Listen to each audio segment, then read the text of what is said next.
Welcome to my world history notes, where I read from the book that I wrote to teach homeschoolers world history. A Bible believer looks at world history.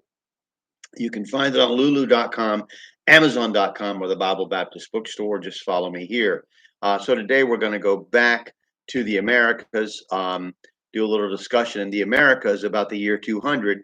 The Mayan culture of Central America entered its classic phase of art and architecture. The pre-classic period, according to Martin and Grove's Chronicle of the Mayan Kings and Queens, begins in or around 200 BC and runs into 250 AD, with the Mayan culture becoming more complex as they were influenced by the earlier Zapotec and Olmec cultures. But it is the classic period, given by some scholars, of starting around 200 and some around 250, that concerns us here. Mayan civilization reached its greatest height in the period between 250 and 900. We're going to go into that later, but at the height of its cultural accomplishments, there were more people living in the Americas than in Europe. And Teotihuacan, with a maximum population of 125,000 people and over, was larger than any city in Europe at its height. The Mayan used hieroglyphic writing with over 500 signs, 300 of which having been thought to have been deciphered by now.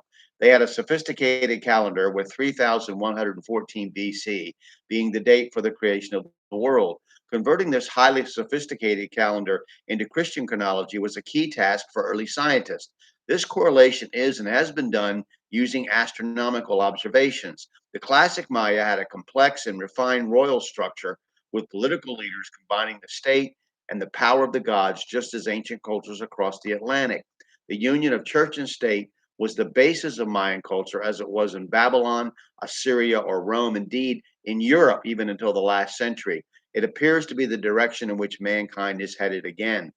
Royal succession was male dominated, and queens only arose to prevent the loss of a dynasty. The Maya were very ceremonial and ritual oriented people with many rites of passage, particularly for royalty, including a bloodletting ceremony. A king's life was dominated by ritual and performance. One of these was the fact of erecting large stones, which may have been significant in recreating the creation of the universe. Death was viewed as the beginning of a long journey, and as in Egypt, the kings were laid in well built tombs. Ancestors were deified. The understanding of Mayan politics in the classic period has been helped by large archaeological finds and many inscriptions, and much is understood and is thought about kingship and statehood.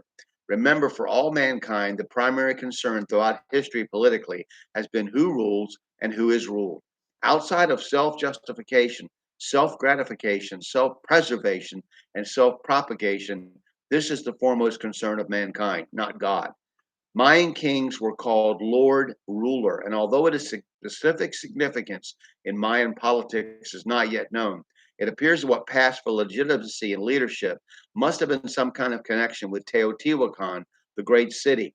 Archaeologists have always been divided as to whether or not the Mayan were dominated by several small city states or large states consisting of smaller divisions.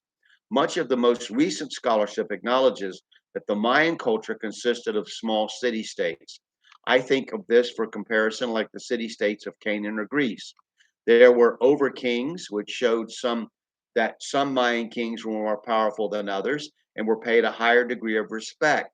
The ruins at Tikal, which at its height housed more than 60,000 people, claimed a dynastic succession of at least 33 kings spanning an 800-year period, but it fell under the power of Teotihuacan in the 4th century.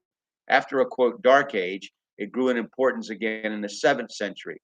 Tikal's classic dynasty begins with Yax Zuk, which scholars have translated into English as First Step Shark, and his reign is in the 1st century. The next recorded king that has been discovered ruled between 100 and 280, and his name was Foliated Jaguar, which is followed by Animal Headdress. In the period between 305 and 308, we have a character scholars call Sijaj Chan Quayle, or also known as Skyborn Quayle.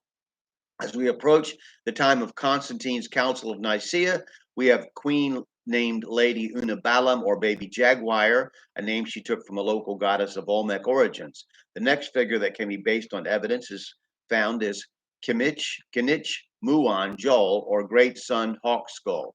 The Great Lord Siyaj Kak, or Fireborn, entered Tikal on January 31st, 378 AD, and took over its administration for Teotihuacan.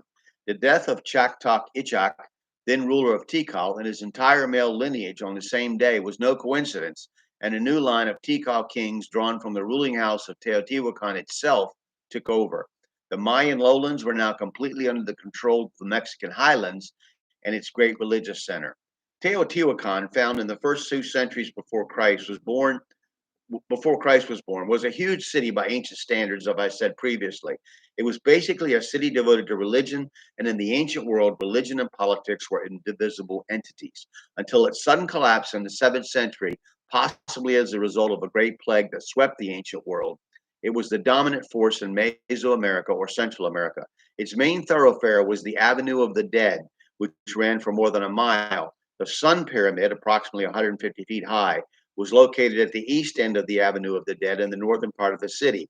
It is a step pyramid with a temple on top. The Pyramid of the Moon, which dominates the Plaza of the Moon, is at the extreme northern edge of the city, and like the other buildings in the city, scholars are still analyzing the data found, as many of these places have only recently begun to be extensively uncovered. The Feathered Serpent Pyramid has been one of the most studied of the structures in Teotihuacan, and I find its title and what the title represents to be quite interesting in light of these Bible verses. Isaiah 14:29, Isaiah 27:1, Revelation 12:9, and Isaiah 30, verse 6. The temple there is also known as the Temple of Quetzalcoatl, although the language from which that name derives is not thought to be the language of the city at its height. Many comparative mythologists claim that Quetzalcoatl is the same god as Zeus, and we already know who Zeus is from the writings of Herodotus and the statements of Jesus Christ. Here in Central America, at the time of Christ, we have a temple and a city devoted to the worship of Satan, the great enemy and adversary, the great counterfeiter of all that God has done. As one student of comparative mythology has stated, without even truly understanding what his statement means, Quetzalcoatl is to the New World what Christ is to Europe, the center of religious cosmology and the preeminent symbol of the civilized nations of Mesoamerica. Both were considered to be men who ascended into heaven upon their death. Christ to sit at the right hand of God, Quetzalcoatl to become the morning star. And both were tempted by evil powers, Christ by Satan, Quetzalcoatl by the wizard god, Text Catlipoca. Both were prophesied to one day return to earth, Christ as the prince of the kingdom of heaven, Quetzalcoatl as the God King returned to claim his kingdom in central Mexico. To understand the life and teachings of Jesus Christ is to understand Christianity, the root religion of what we refer to as Western civilization. To understand the life or the mystery of Quetzalcoatl is to understand the religious thought of what we call Mesoamerica.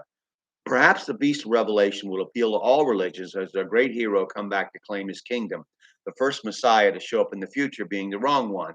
Whatever the case, it is food for thought. The name of the city which dominated Central America in the first few centuries after Christ, Teotihuacan, means city of the gods.